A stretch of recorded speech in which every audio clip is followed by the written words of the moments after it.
Hello, नमस्ते। आप सभी का स्वागत है ऑन दी अनअकैडमी अनस्टॉपेबल्स।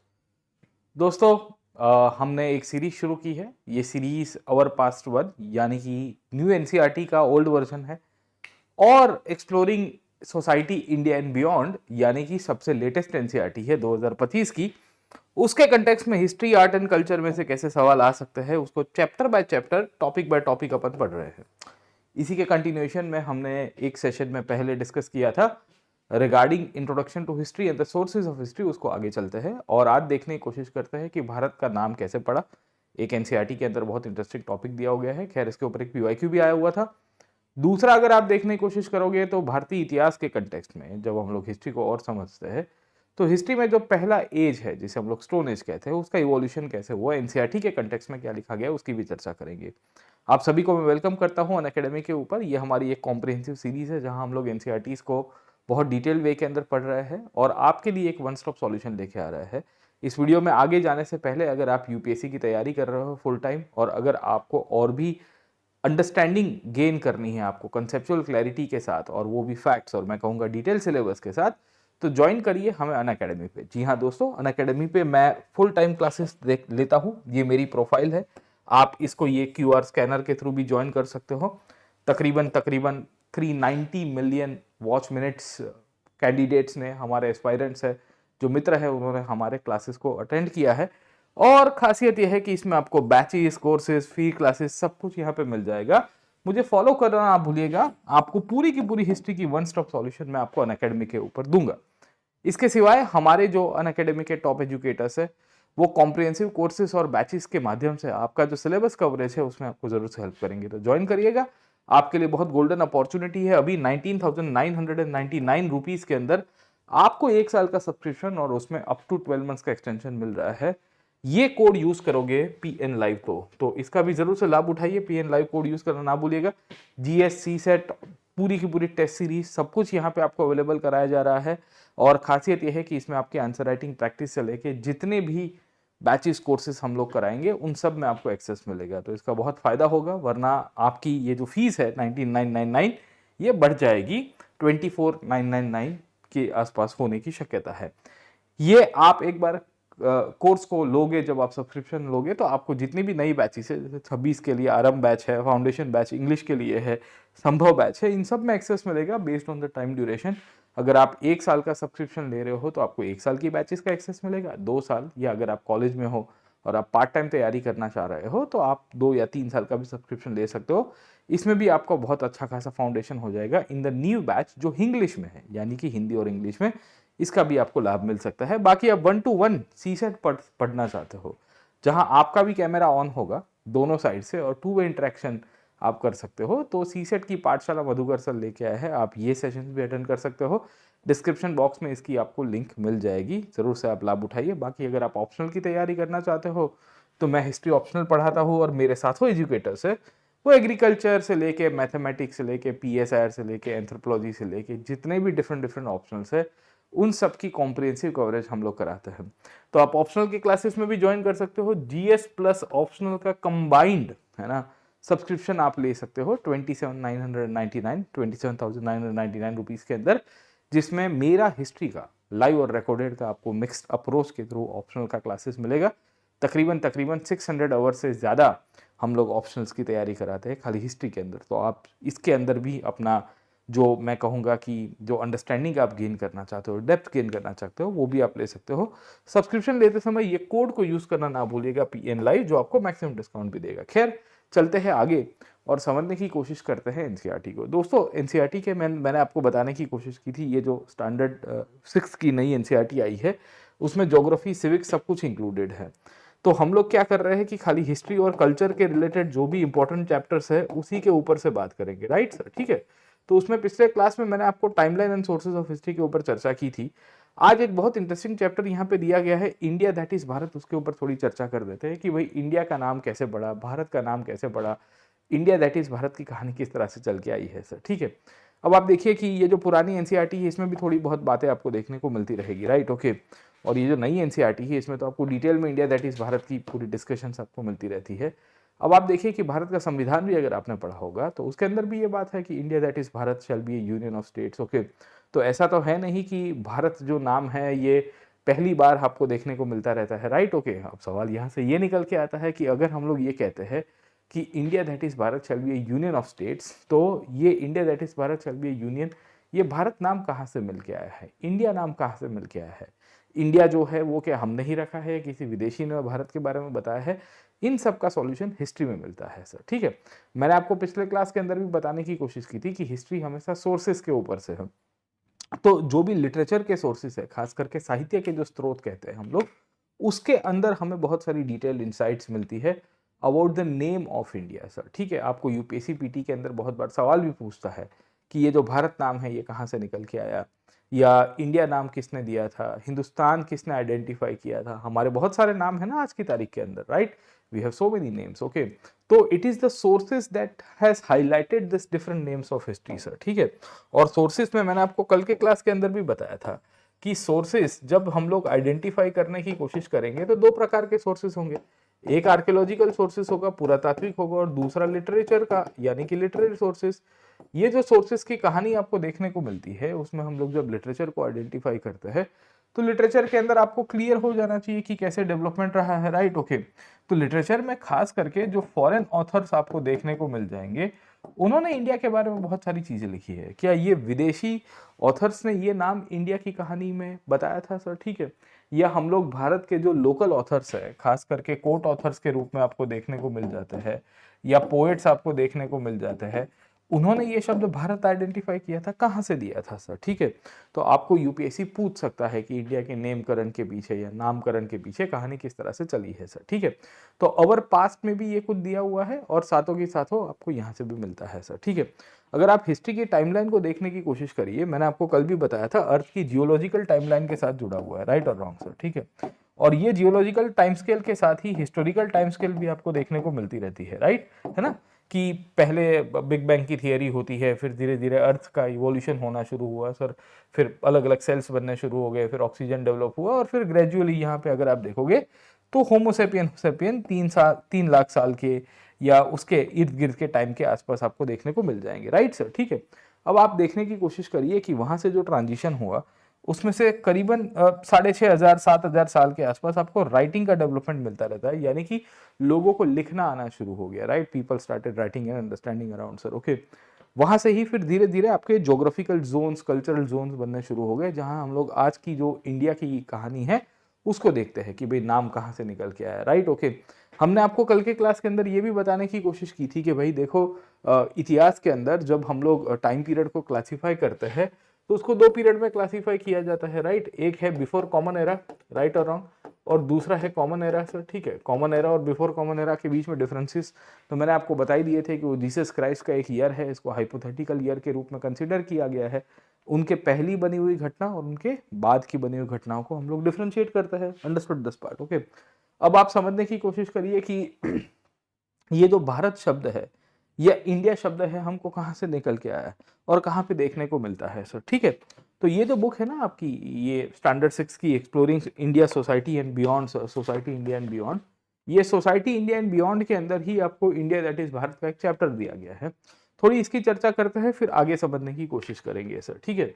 तो कहानी आपको इस तरह से देखने को मिलती है कि औरोबिंदो ने एक स्टेटमेंट दिया था। औरोबिंदो, अगर आपको पता होगा, स्वदेशी मूवमेंट के अंदर बहुत ही प्रोमिनेंट लीडर हुआ करते थे, एक्सट्रीमिस्ट ग्रुप से थे, और फिर बाद में महर्षि अरविंद के रूप में कंसिडर किए गए, राइट। ओके, इनका एक न्यूज़पेपर भी आता था वंदे मातरम, और भारतीय दर्शन फिलॉसफी से लेके इंडियन नेशनलिज्म को इन्वोक इन्होंने बहुत अच्छी तरह से किया था। उन्होंने क्या लिखा है, in India at a very early time the spiritual and cultural unity was made complete and became the very stuff of the life of all this great surge of humanity between the Himalayas and the two seas। अब देखिए बड़ी interesting definition उन्होंने बताने की कोशिश की है।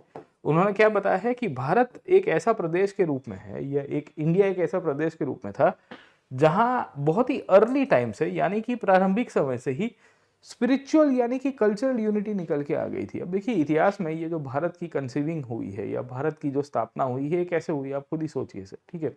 British ये कहते हैं कि हमने आपको पॉलिटिकल यूनिटी दी, राइट और रॉन्ग, है ना। आप हिस्ट्री के केस में आप आइडेंटिफाई करिए, है ना। हम खाली एनसीईआरटी को नहीं पढ़ रहे हैं, मैंने आपको पहले भी बताया था। और ये जो हमारे सेशंस होंगे ये सब एब्सोल्युटली एनरिचिंग सेशंस होंगे। So this will beyond NCERTs, okay. तो ये मत सोचिएगा ये खाली मैं आपको ये किताब में से लाइन बाय लाइन करा रहा हूँ, वो तो एक फाउंडेशन का पार्ट है, पर उसके ऊपर भी हमको जाना है, राइट। अब मुद्दा यहाँ से निकल के आता है कि भाई देखो, ब्रिटिश ये कह रहे थे कि भाई देखो, हमने आपको इंडिया को यूनिटी दी है। क्या बताते हैं सर, ठीक है, कि भाई इंडिया को यूनिटी अगर पॉलिटिकल पॉइंट ऑफ व्यू से कहीं पे मिली है तो हमने दिया है, बिकॉज हमने आपके यहाँ पे इंस्टीट्यूशन बनाया, हमने आपके यहाँ पे बॉर्डर्स ड्रॉ की, हमने आपको एक तरह से स्टेबिलाईज किया सर, ठीक है।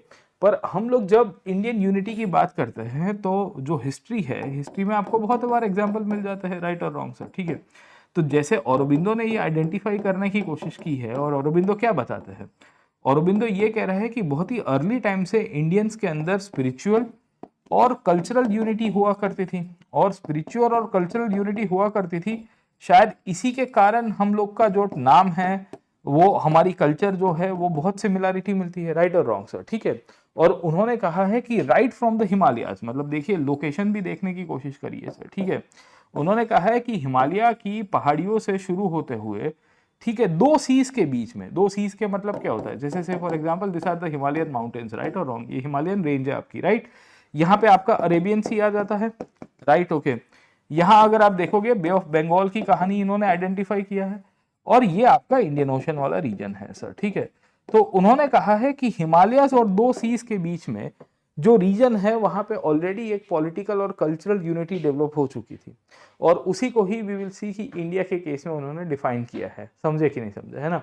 तो हम लोग को ये क्लैरिटी हो जानी चाहिए कि इंडिया एक नेशन के रूप में, या भारत एक नेशन के रूप में स्पिरिचुअली यानी कि आध्यात्मिक रूप से एक था। अब स्पिरिचुअल यूनिटी का मतलब क्या होता है आप खुद ही बताइए सर, ठीक है।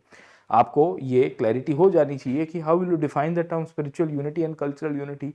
तो देखिए, आध्यात्म में एक होने का मतलब क्या है कि हमारा दर्शन जो है, आध्यात्मिक दर्शन है, वो कहीं ना कहीं सिमिलर था across the country line sir, ठीक है।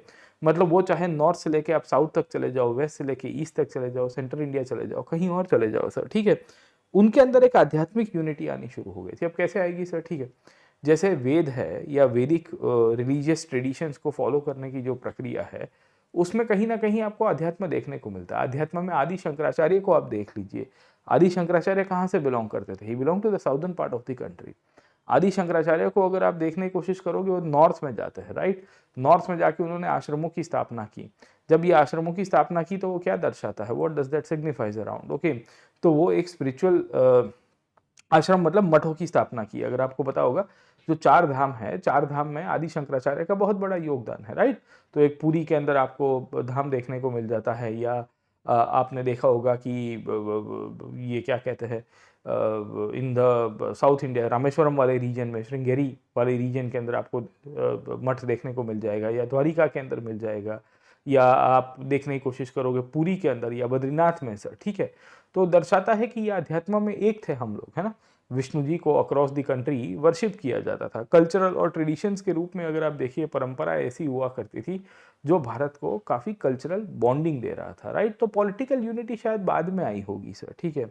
पर भारतीयता की जो फीलिंग है, जो कल्चर सेंस में था, उसमें काफ़ी यूनिटी थी। जैसे भारत में आप शक्तिपीठों का डेवलपमेंट देखिए, तो भारत में जो शक्तिपीठों का इवोल्यूशन हुआ है वो भारत की सांस्कृतिक एकता को दर्शाता है, ठीक है। तो यही चीज़ विल सी की औरोबिंदो ने अपने दर्शन में लिखने की कोशिश की थी, ठीक है। तो विल सी की औरोबिंदो बाद में तो नेशनल मूवमेंट के अंदर पार्टिसिपेट भी करते हैं, उन्होंने आईसीएस की एग्जाम भी क्लियर की थी, but then he didn't join. Then later period में he work with the Gaekwads of Baroda and then contributed in the Swadeshi movement at a very very significant impact he was able to make.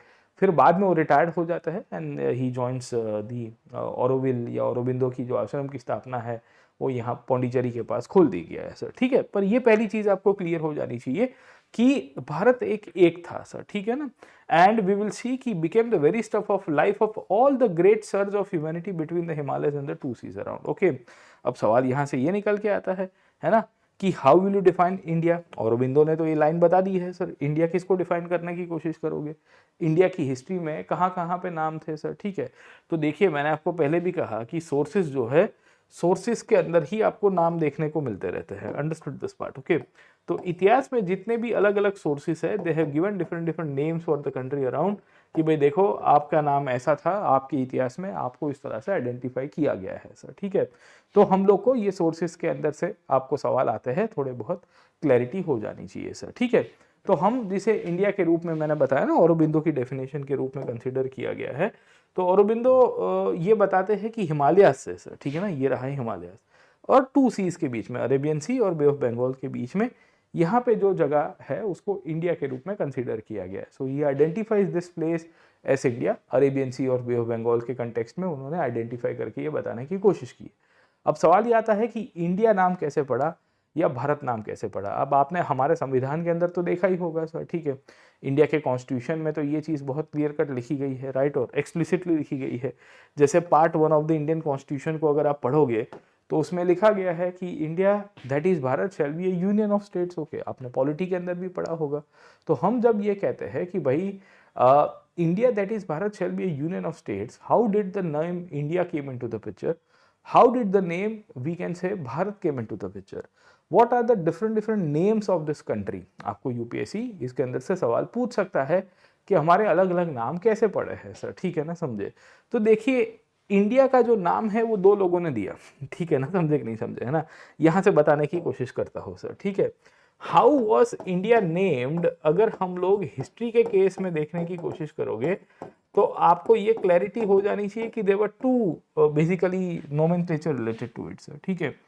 एक तो Indians के द्वारा नाम दिया जाएगा, है ना, दूसरे फॉरेनर्स के द्वारा हमें हमारा नाम दिया जाएगा सर, ठीक है ना, समझे। तो ये जो भारत शब्द है वो तो हम लोग को हमारी किताब में देखने को मिलता है सर, ठीक है, पर खास करके ये जो फॉरेनर्स है वो इंडिया शब्द ज्यादा यूज करेंगे, या इंडिया, इंडिके या इंडियोस, इस तरह के शब्द आपको देखने को मिलते रहते हैं। और बाद में आपको टर्म मिलता है हिंदुस्तान सर, ठीक है। इंटरेस्टिंगली हिस्ट्री में अगर आप देखोगे तो आपको बहुत सारे टर्म मिलते हैं। एक टर्म मिलता है भारत, है ना, दूसरा टर्म मिलता है इंडिया, राइट, ओके।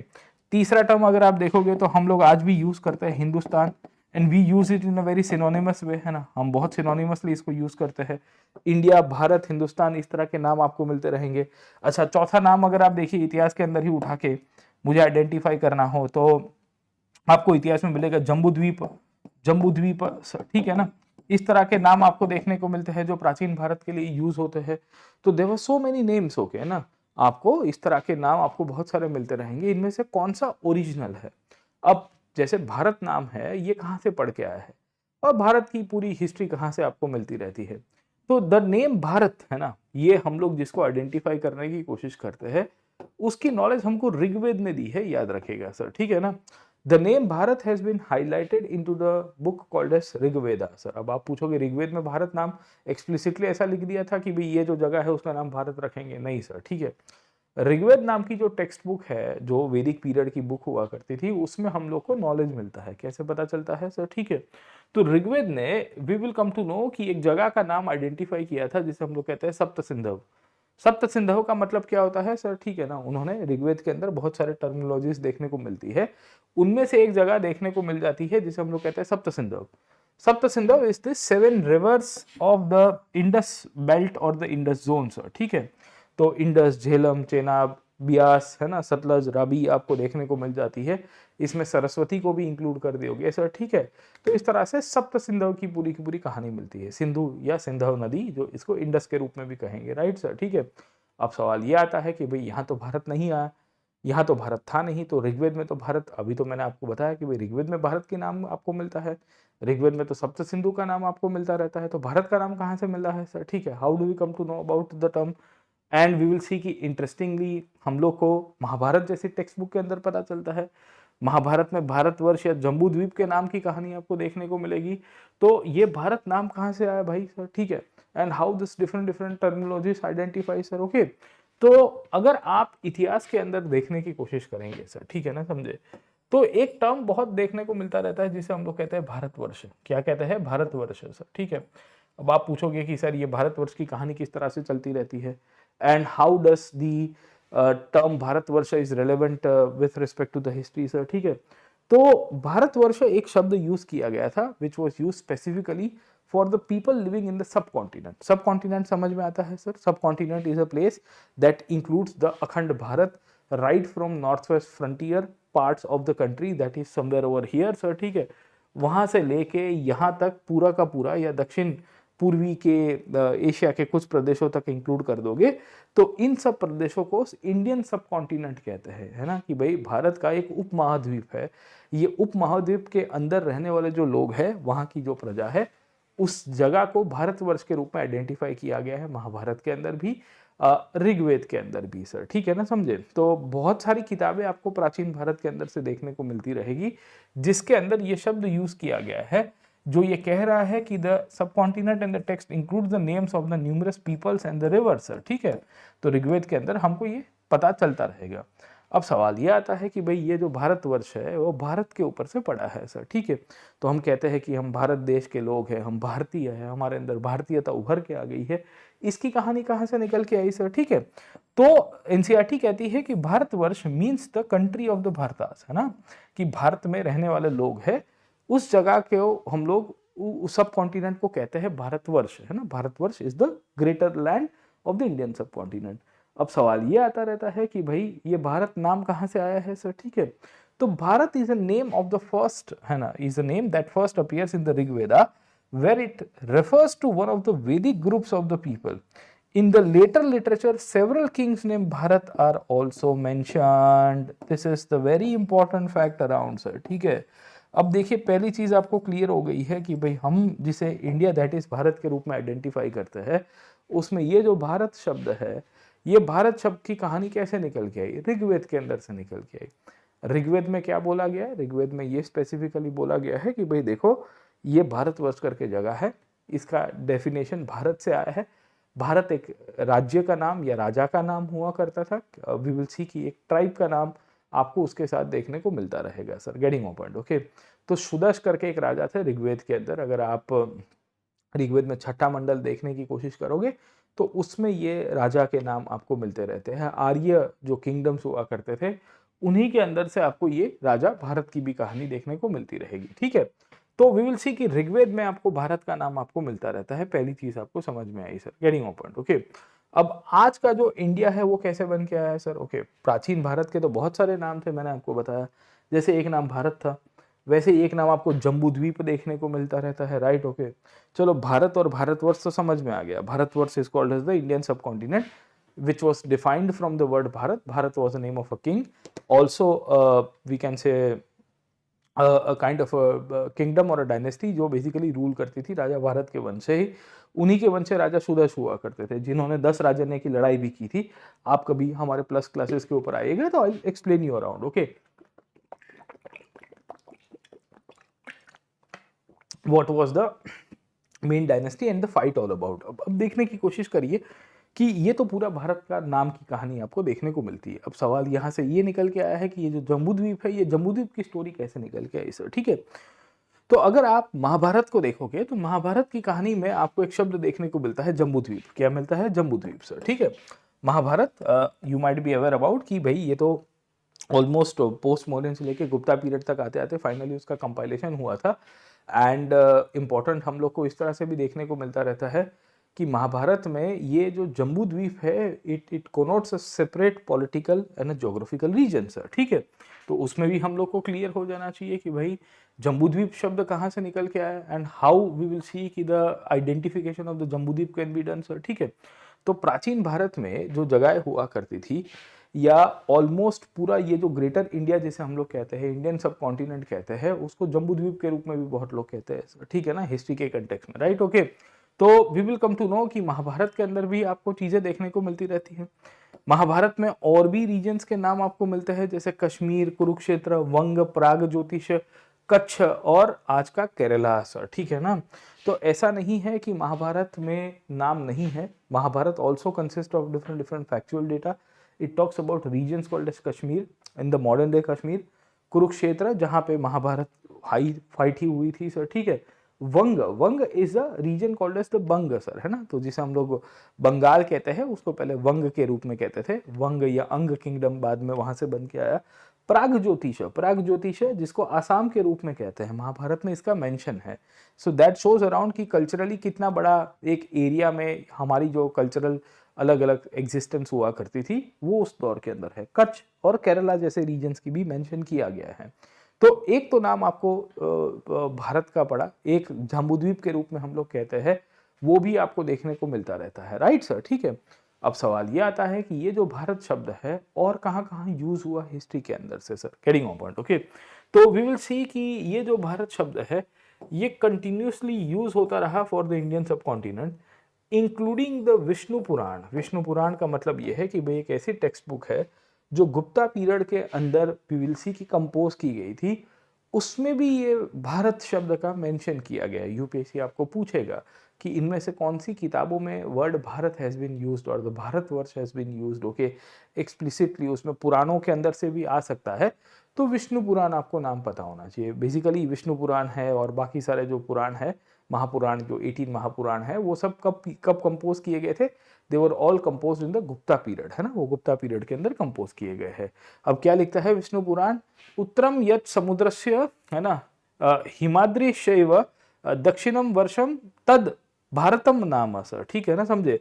मतलब क्या लिखा गया है कि the country that lies the north of the ocean and the south of the snowy mountains is called Bharata. One more time they have defined India in a geographical sphere sir, ठीक है ना। आप देखने की कोशिश करिए कि विष्णु पुराण में भी क्या लिखा है कि बर्फीली पहाड़ियों के दक्षिण में, है ना, उत्तरम, है ना, यत समुद्रस्य, है ना, हिमद्रिशैव सर, ठीक है ना, हिमद्रिशैव।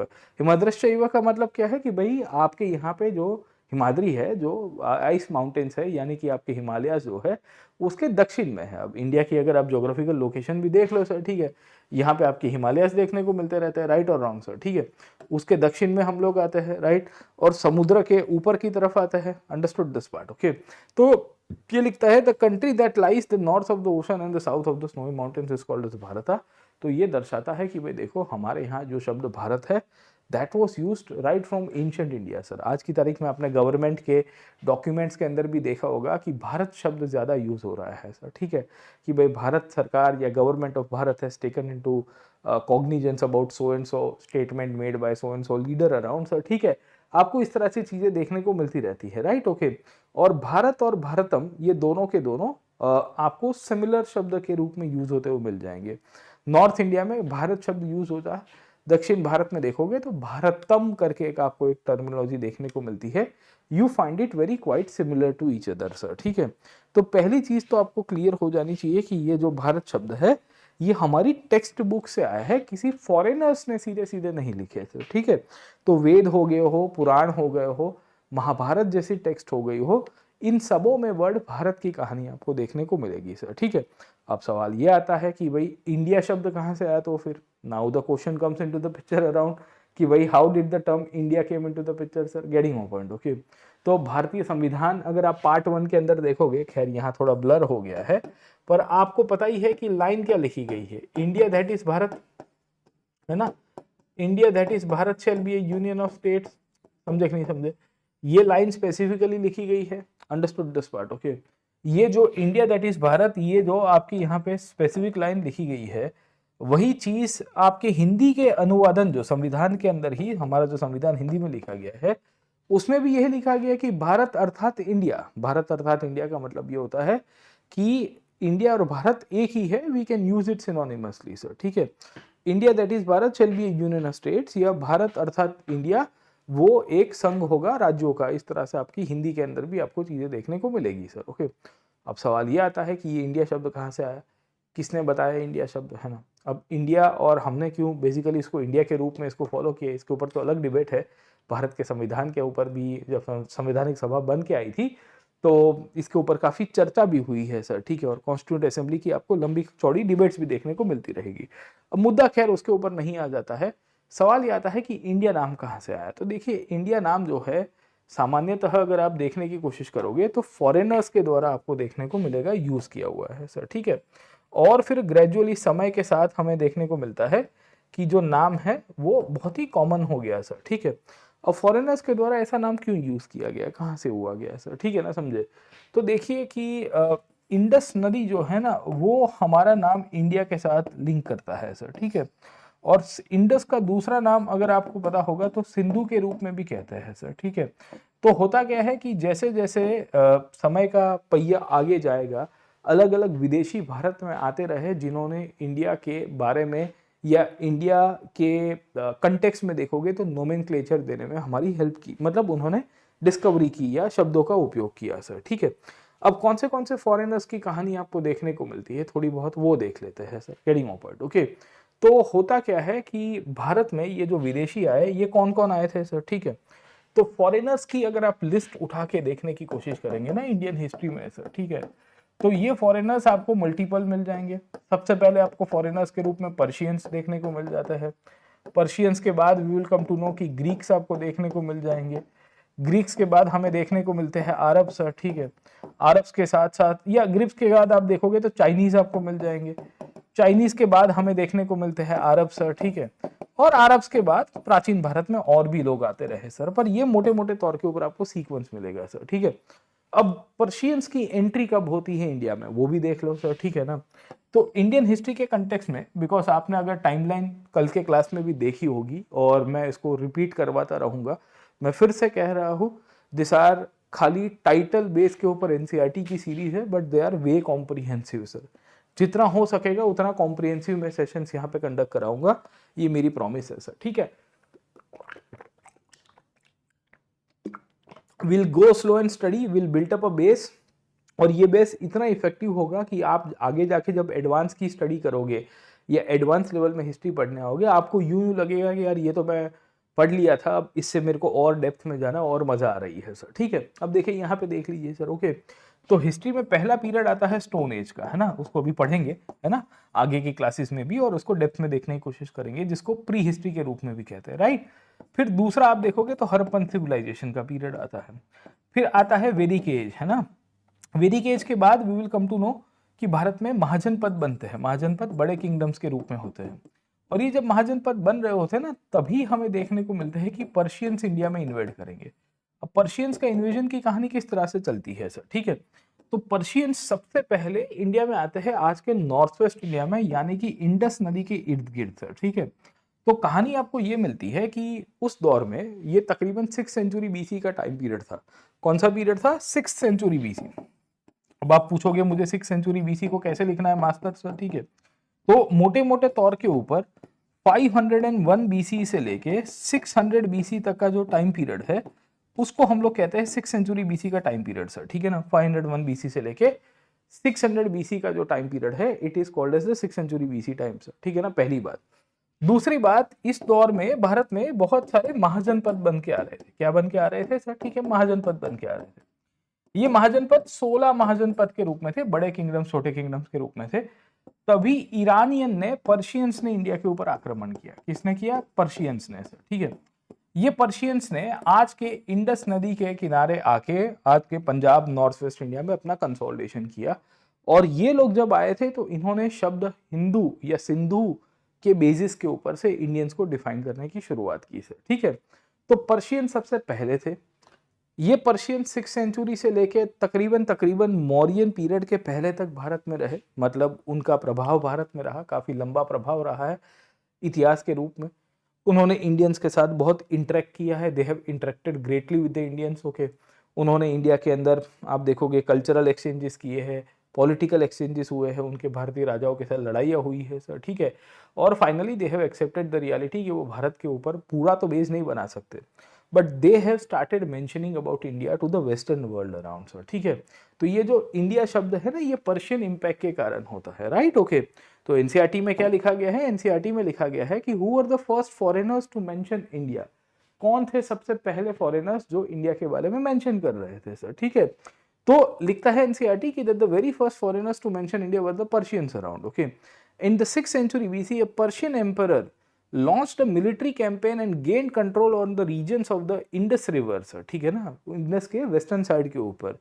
और उस रीजन को वी विल सी कि सिंधु के रूप में कंसिडर किया जाता है, क्योंकि इंडस को हम लोग सिंधु कहते थे, राइट। ये पर्शियन एम्परर कौन था? साइरस करके एक राजा था, आपको पूछा जा सकता है। एनसीईआरटी के बियॉन्ड भी आपको पूछता है यूपीएससी, एनसीईआरटी तो खाली बेस के रूप में आपको मिलेगी, राइट, ओके। ये जो साइरस करके राजा था उसके द्वारा विल सी की और उसके बाद कंटिन्यूअसली बहुत सारे इंस्क्रिप्शंस इशू किए। साइरस आया, फिर डेरियस आया, जर्सिस करके एक राजा आया, डेरियस 3 करके एक राजा आया, उसको रिप्लेस किया गया, उसको हराया जाता है, अलेक्जेंडर उसको हराता है और फिर इनका एस्टेब्लिशमेंट हुआ सर। ठीक है, तो ये जो साइरस करके राजा है उसके कार्यकाल और उसके बाद वाले कार्यकाल में इनके द्वारा बहुत सारे इंस्क्रिप्शंस इशू किए गए। अब देखिए इंस्क्रिप्शंस बहुत मैटर करते हैं, क्यों?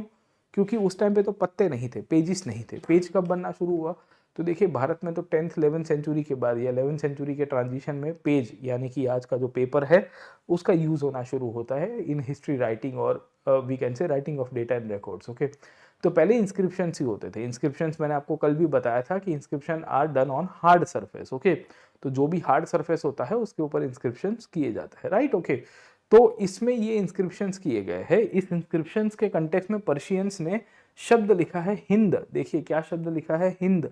शब्द लिखा है वी कैन से हिडू, यह शब्द लिखा है Hindu, which were the adaptation of their language of Sindhu. समझे कि नहीं समझे? आपको यूपीएससी सवाल पूछेगा नेक्स्ट टाइम के अंदर कि पर्शियंस के द्वारा कौन सी टर्मिनोलॉजी यूज की गई है। तो देखिए पर्शियंस एक्चुअली सिंधु जो शब्द है वो सिंधु में से अगर आप देखने की कोशिश करोगे एस जो है उसको अच्छी तरह से प्रोनाउंस नहीं कर पाते थे। अगर पर्शियंस के बारे में थोड़ा हिस्ट्री देखोगे या ऋग्वेद को अगर आप देखोगे तो जैसे हम लोग सप्त सिंधु कहते थे तो वो लोग कहते थे हप्त हिंदू सर। ठीक है, पर्शियंस की एक किताब आपको वैदिक पीरियड के अंदर से देखने को मिलती है। ये वैदिक पीरियड पारसी समाज या वैदिक जो किताब है ये पारसी समाज जो है उसने फॉलो किया है।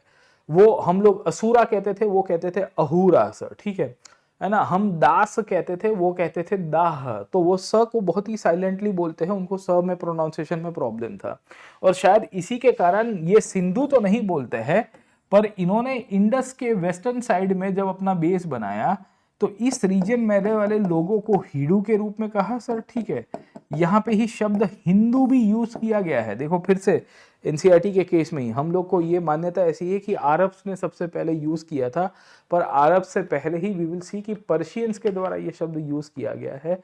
वहां से ही ये शब्द बाद में हमको क्या कहते हैं कि हिंदू और फिर इंडिया की कहानी भी आपको मिलती रहेगी सर। ठीक है, तो पर्शियंस ने बहुत सारे नाम बताए, उन्होंने हिंद, हिडू, हिंदू इस तरह के एडेप्टेशंस यूज किए इन देयर ओन लैंग्वेज, है ना, पर्शियन लैंग्वेज है।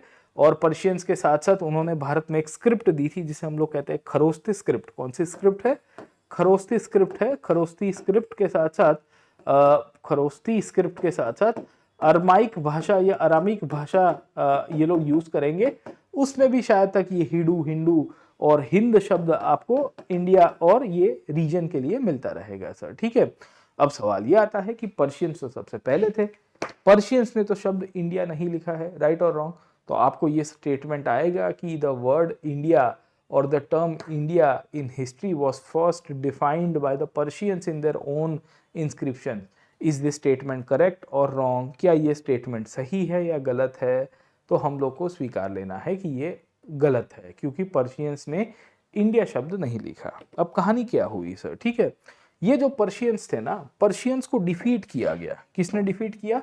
अलेक्जेंडर ने। अलेक्जेंडर का नाम सुना है आपने सर? ठीक है, पर्शियंस को डिफीट करते हैं ग्रीक्स। ओके, कैसे डिफीट करेंगे? तो देखिए पर्शियंस जब आते हैं वो 6th सेंचुरी में आएंगे और वो तकरीबन 200 साल तक भारत में अपना साम्राज्य या दबदबा बनाने में सक्सेसफुल रहते हैं सर। ठीक है, so the Persians came in the 6th century BC, 6th century BC, यानी कि समवेयर इन 550 बीसी और 540 बीसी के बाद वाला पीरियड में ये लोग आते हैं and they were able to create their big empire. वो अपना बहुत बड़ा साम्राज्य बनाने में सक्सेसफुल रहे। Interestingly after making their empire around, है ना, जो साम्राज्य उनके द्वारा बनता है उसके बाद ग्रेजुअली हमें देखने को मिलता है कि वो तोड़ा गया ग्रीक्स के द्वारा। ग्रीक्स यानी कि ये जो यूनानी लोग थे वेस्ट एशिया से, आज के ग्रीस मैसेडोनिया वाले रीजन से बिलोंग करते थे, उसमें एक राजा आया अलेक्जेंडर। अलेक्जेंडर ने आके पर्शियंस को डिफीट कर दिया सर। ठीक है, और अलेक्जेंडर भारत में यहाँ स्थानिक राजाओं को डिफीट करके ईस्ट की तरफ भी जाना चाहता था उस टाइम पे भारत में नंदा डायनेस्टी रूल करती थी, है ना, नंद वंश के रूप में हम लोग उनको कंसिडर करते हैं। ये तकरीबन तकरीबन 326 बीसी का टाइम पीरियड था सर, ठीक है। और एलेक्जेंडर ने उस टाइम पे अपने साथ बहुत सारे हिस्टोरियंस को लेके आया था। एलेक्जेंडर को ऐसा था कि मैं लिखवा देता हूँ कहीं यूपीएससी में ना आ जाए सर, ठीक है। So what Alexander did around कि he brought himself with multiple historians, है ना, उसने अपने साथ टुकड़ी में सैकड़ों हिस्टोरियंस को बुला दिया कि भाई आ जाओ, अपने को जाने का है, अपन दुनिया जीतने जा रहे हैं, दुनिया जीतने जा रहे हैं, वहाँ जो भी छोटी मोटी इन्फॉर्मेशन अवेलेबल होगी सब कुछ अपन लिखवा देंगे सर, ठीक है। वी विल मेक श्योर कि will write along all this information so that it will be fruitful and beneficial in the long run around sir, ठीक है। तो इस तरह से वी विल फाइंड कि एलेक्जेंडर जो है उसने हिस्ट्री लिखवाया। अब लिखवाया मतलब उस टाइम पे भी पेपर तो था नहीं, पर बाकी सारे मैंने बताया ट्री बर्च हुआ करता था, पाम लीव्स हुआ करते थे, कपड़ा हुआ करता था, उसके ऊपर ये लोग लिखते थे सर, ठीक है। कुछ कुछ जगह पे इंस्क्रिप्शंस में। ये जो ग्रीक्स है ना, ये ग्रीक्स ने धीरे धीरे धीरे करके इंडिया में बहुत बड़ी इंपैक्ट छोड़ी। क्यों? क्योंकि अलेक्जेंडर तो जीत नहीं पाया भारत को सर, ठीक है। अलेक्जेंडर दुनिया जीतने आया था पर उसने तो वो नहीं जीत पाया।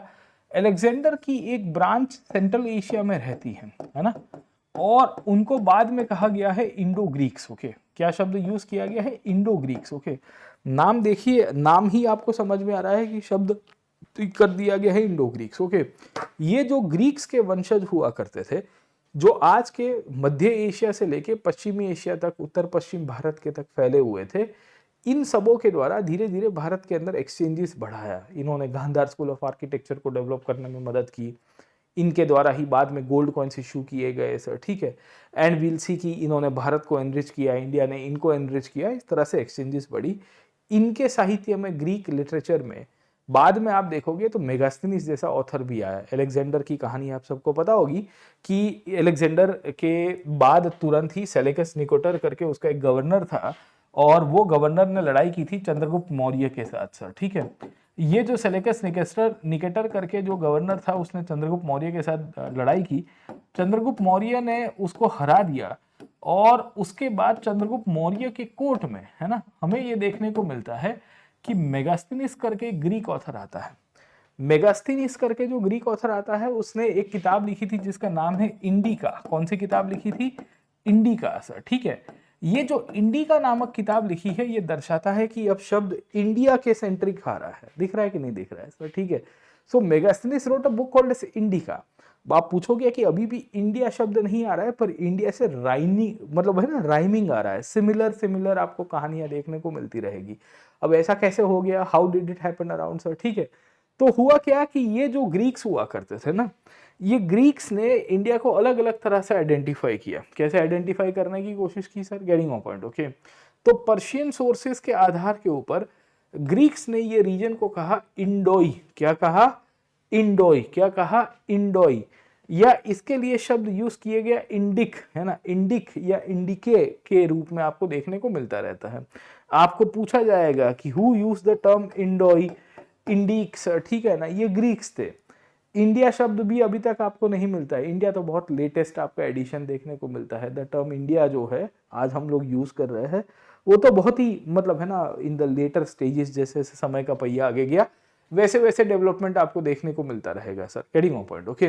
अब मजे की बात आपको इसके अंदर से भी ये देखने को मिलती रहती है कि ग्रीक्स जो थे, उन्होंने एच शब्द को भी हटा दिया। मतलब देखिए, पहले सिंधु था, सिंधु में से एस हटा दिया तो हिंदू हो गया एक तरह से, है ना, समझे। उन्होंने एच ऐड कर दिया सर, एस की जगह एच ऐड कर दिया। किसने? पर्शियंस ने। पर्शियंस ने जब एच ऐड कर दिया, पर ग्रीक्स को एच समझ में नहीं आ रहा था, तो उन्होंने इंडोई या इंडिक शब्द यूज किया। इसी के ऊपर से मैंने बताया कि बुक लिखी गई। बुक का नाम क्या है? मेगास्थनीज के द्वारा लिखी गई इंडिका। तो ये दर्शाता है कि भाई देखो, now a new spelling is coming into the picture sir, ठीक है। तो कहानी आपको ये मिलती है कि वेस्टर्न वर्ल्ड, पश्चिमी दुनिया, अपने मतलब भारत की जो लोकल नेम्स है उसको डिफाइन नहीं कर पा रही थी, तो they started using different different nomenclature. तो अभी भी शब्द आप देखिए, इंडिया निकल के नहीं आया है, समझे कि नहीं समझे। इंडिया अभ्रंश है। अभ्रंश का मतलब समझ में आ रहा है?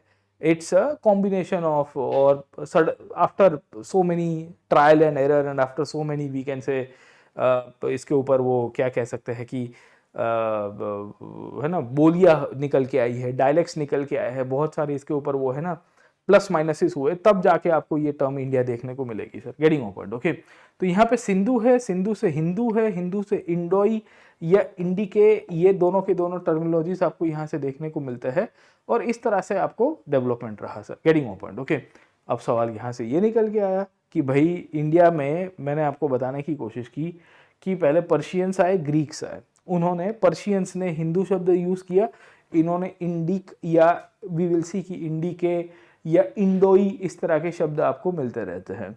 फिर आपको चाइनीज देखने को मिलेंगे जो भारत में आएंगे सर, है ना। Then the Chinese came to India as a foreign tourist, for as a foreign travellers. Okay, अब चाइनीज की कहानी किस तरह से चली है and how did the Chinese story came into the picture. तो देखिए somewhere in the Buddha's period and by the Ashoka's period, है ना, अशोका का पीरियड कब आता है, तो अशोका का पीरियड ये महाजनपद के डेवलपमेंट के बाद आएगा सर, ठीक है। तो somewhere in the Mauryan period of the Indian history we will come to know कि ये जो एम्बेसडर्स थे to spread dhamma were sent to different parts of the world. Ashok के कार्यकाल के अंदर बहुत सारे बौद्ध भिक्षुओं को और बौद्ध धम्म महामंतास को बाहर भेजा गया था। कुछ दक्षिण पूर्वी एशिया में गए थे, कुछ दक्षिण एशिया में, आज के श्रीलंका वाले रीजन में, कुछ आज के वेस्ट में गए थे। और अशोक के बाद जो पोस्ट मॉडर्न पीरियड आया, तो उस पीरियड में सैकड़ों लोग चीन की तरफ भी गए होते हैं। तो चाइना में बुद्धिज्म बड़ा पॉपुलर हुआ, तो बुद्धिज्म बड़ा पॉपुलर हुआ तो बेसिकली चाइनीज लोगों को भारत की तरफ भी आना शुरू हो गया सर, ठीक है। तो by the post-Mauryan period and the Gupta period, you will see more and more number of Chinese travelers coming to India. So all these Chinese travelers coming to India, they will also be writing about India. वो भी भारत के बारे में बताएंगे, वो भी भारत के बारे में लिखेंगे। अब वो भी शब्द भारत नहीं यूज करते, वो भी शब्द इंडू, यिंडू इस तरह के शब्द यूज करेंगे सर, ठीक है। तो जैसे ग्रीक्स ने इंडोई या इंडिक या इंडिका शब्द, बाद में मेगास्थनीज ने, मैंने बताया कि मौर्यन पीरियड में उसने इंडिका शब्द यूज किया था, वैसे ही चाइनीज जो गुप्ता पीरियड में आया, मौर्यस के बाद आता है पोस्ट मौर्यन पीरियड सर, ठीक है ना। मैं आपको बाद में इसकी टाइमलाइन आपको अच्छे से करा दूंगा।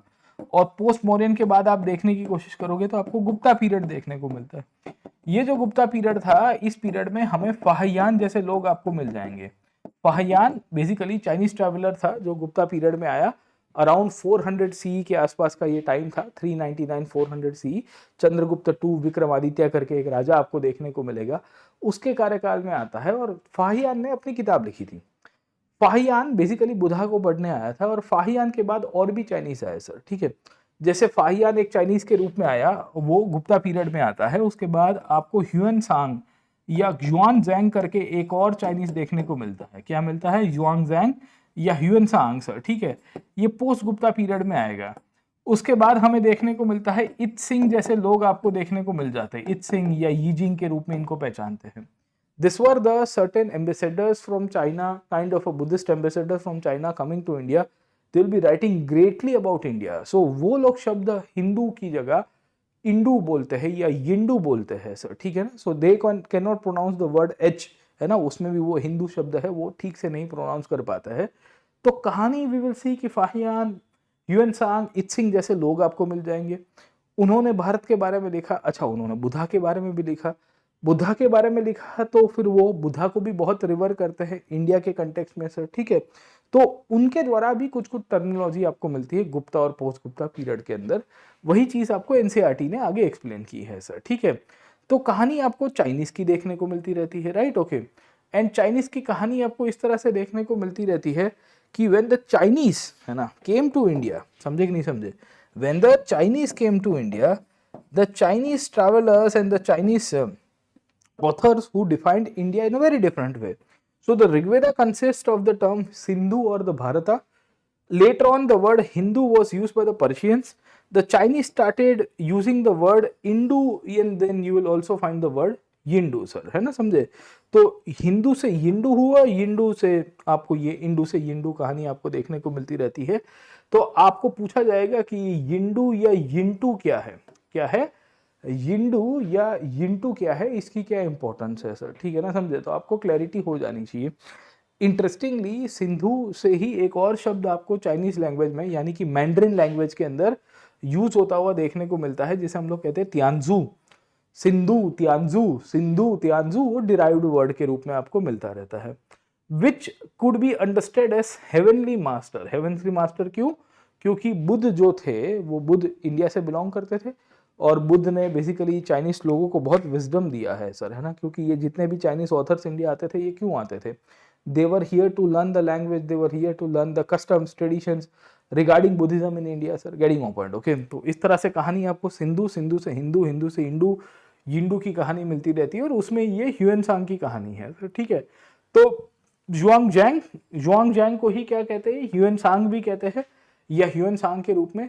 ही was a Indian traveller, Chinese traveller from India, 7th century में आया। उसने बहुत सारी पार्ट्स में विजिट किया था and he stayed in India for almost 17 years, 15 से 17 साल तक रहा है। There he translated the manuscripts back with his from Sanskrit to Chinese. Several other Chinese scholars visited over the centuries और इनके द्वारा ही ये शब्द लिखा गया है यिंडू या हिंदू सर, ठीक है। अब देखिए कि धीरे धीरे करके अभी भी आपको इंडिया शब्द नहीं मिलेगा सर, ठीक है। समझे कि नहीं समझे, है ना। तो ये जो इंडिया है ये तो बाद में वेस्टर्न जो अब्राहम, इसका क्या कहते हैं, अभ्रंश जो हुआ है, ये अभ्रंश होने के बाद आपको मिलता रहेगा। बट मिडिवल एज में भारत के साथ एक और टर्म जोड़ता है, ना कि वो इंडिया था, ना कि वो वी विल सी कि सिंधु या हिंदू के ऊपर से था, पर उसके ऊपर शब्द यूज किया गया था हिंदुस्तान सर, ठीक है। So there was a term called as Hindustan that was being used, okay. And interestingly we will find कि आपको यहाँ से देखने को मिलता है कि ये कहाँ से आया है सर, ठीक है। तो देखिए हिंदुस्तान जो टर्म है वो यूज मिडिवल एज में बहुत हुआ। मिडिवल एज का मतलब क्या है सर, ठीक है ना, कि जब दिल्ली के सुल्तान ने भारत के ऊपर आक्रमण किया, या we will come to know कि बाद में जब मुगल्स का इन्वेजन हुआ सर, ठीक है। तो एनसीईआरटी कहती है कि the term used by most of the invaders to describe the Indian subcontinent was Hindustan. अब आपको जान के बड़ी हैरानी होगी कि the word Hindustan was also found in the Persian inscriptions that were seen somewhere 1800 years ago. 1800 years ago का मतलब क्या होता है, आप समझने की कोशिश करिए। आप जी रहे हो 2025 में, है ना। मोटे मोटे तौर के ऊपर आप 2000 के अंदर या 21st सेंचुरी में जी रहे हो। उससे आप 1800 साल पीछे कर दो सर, ठीक है। You go back 1800 years sir, getting on point, okay. तो आपको ऑटोमेटिकली टाइम फ्रेम मिलेगा कि somewhere in the 200 CE period, समझे कि नहीं समझे, somewhere in the 200 CE period. 200 CE क्यों? क्योंकि उसके बाद एक हाइपोथेटिकल जीरो आएगा और उसके बाद वाला जो पीरियड होगा वो आपका देखने को मिलता रहता है समवेयर इन दी बीसीई, यानी कि बिफोर कॉमन एरा के कंटेक्स्ट में, ठीक है। तो यहाँ पे शब्द यूज किया गया है हिंदुस्तान। ये हिंदुस्तान किसके द्वारा? पर्शियंस के द्वारा यूज किया गया था 1800। तो आपके लिए एक इंपॉर्टेंट फैक्ट हो जाती है, क्या फैक्ट हो जाती है कि भाई ये जो टर्म हिंदुस्तान है, ये हिंदुस्तान टर्म भी बेसिकली भले मिडिवल एरा में यूज तो हुआ है, it might have been used in the medieval era around sir, ठीक है। बट हम लोग को क्लैरिटी हो जानी चाहिए कि इसकी भी ओरिजिन वी विल सी कि कैसे हुई है। इसकी भी ओरिजिन हमें पता चलता रहता है कि यहाँ पे आपको पर्शियंस के इन्वेजन के समय पे ही देखने को मिलती रहेगी sir, getting on point, okay. तो कहानी आपको ये मिली कि भाई हिंदुस्तान, इंडिया, भारत, है ना, इंडू, यिंडू, ये सब अलग अलग नाम मिले। एंड आखिर की कहानी में आपको ऐसा मिलता है कि ये जो ग्रीक्स इंडिया में जो आए थे ना, ग्रीक्स ने जो इंडियस से इंडिया शब्द यूज किया, वो यूरोपियन वर्ल्ड में बड़ा प्रचलित हो गया है सर, ठीक है। And this is how the foreign authors and the foreign travellers based on the term Indus को ही मतलब सिंधु के रूप में हम जिसे कहते हैं, उसके आधार के ऊपर नाम हमारा इंडिया का देखने को मिलेगा sir, getting on point, okay. तो आप देखने की कोशिश करिए, यहाँ पे आपको एनसीईआरटी के अंदर दिया गया है कि how many names of India are there sir, ठीक है। Understood this part around, okay. तो इंग्लिश और फ्रेंच, इंग्लिश तो इंडिया लिखते हैं, फ्रेंच इंडे लिखते हैं, इंडे सर, ठीक है ना।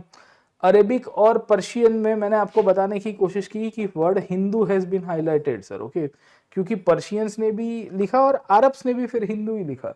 आप देखिए 8वीं शताब्दी में जब भारत में अरब्स का इन्वेजन हुआ तो अरब्स भी यही शब्द यूज करेंगे सर, ठीक है। अरब्स कब आते हैं? तो अरब्स का अगर आपको थोड़ी बहुत कहानी होगी तो 712 सीई के आसपास अरब्स का सिंध में इन्वेजन हुआ था। सिंध कहाँ पे आया है? आज के वेस्टर्न पार्ट के अंदर, राइट, ओके, यहाँ पे। तो अब तो पाकिस्तान का पार्ट बन गया है, पर सिंध के अंदर इन्वेजन हुआ था अरब्स का। तो when the Arabs invasion of India will take place around, they will also use the word Hindu, है ना, for the people living on the other side of Sindhu sir, है ना, सिंधु नदी के किनारे। तो सिंध जो जगह है वो सिंधु से ही बना है, पर ये शब्द हिंदू आपको देखने को मिलता रहेगा सर, ठीक है। तो कहानी क्या हुई कि आपको यहाँ पे भी मिलता है sir, getting open, okay. Chinese जो है वो क्या शब्द यूज करते हैं, चाइनीज क्या टर्म यूज करते हैं, इंडू शब्द यूज करते हैं सर, ठीक है ना। इंडू, या मैंने आपको बताने की कोशिश की, मेन तो यिंडू है सर, ठीक है, more of a term called as Yindu sir, ठीक है। ग्रीक्स की कहानी हमने देखी कि इंडोक या इंडाइक की कहानी आपको देखने को मिल जाती है sir, getting on point, okay. या इंडोक की कहानी आपको मिलती रहेगी, राइट सर, ठीक है। और पर्शियंस की कहानी में फिर से आपको हिंदू शब्द देखने को मिलता रहेगा, अंडरस्टूड दिस पार्ट, ओके। तो इस तरह के टर्मिनोलॉजी से आपको सवाल भी पूछे गए। अब देखिए आपको सवाल क्या आया सर, ओके।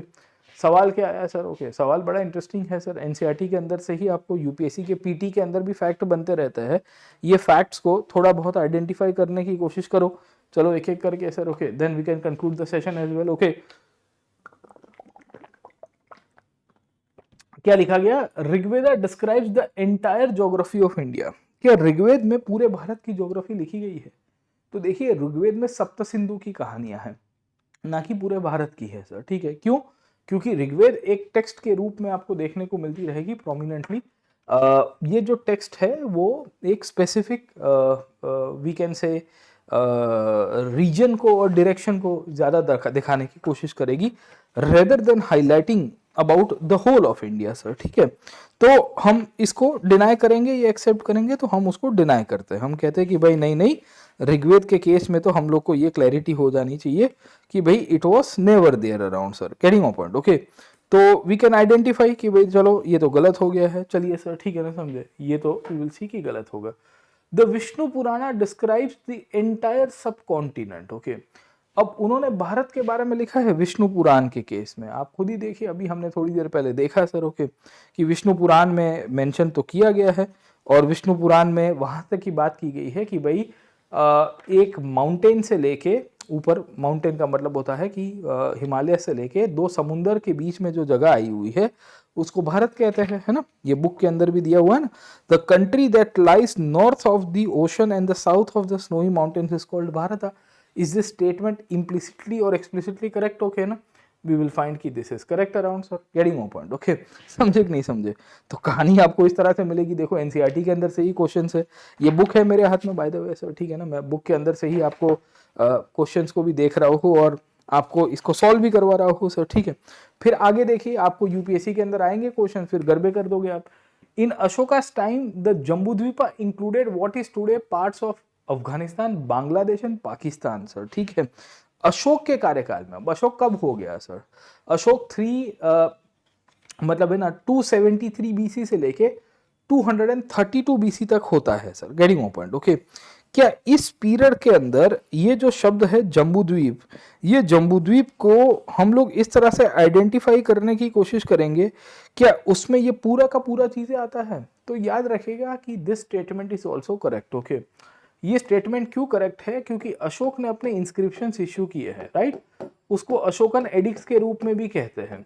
ये अशोकन एडिक्स में कुछ 250 बीसी के आसपास अशोक ने एडिक्स इश्यू किए थे, उसमें ये टर्म जम्बूद्वीप लिखा गया है।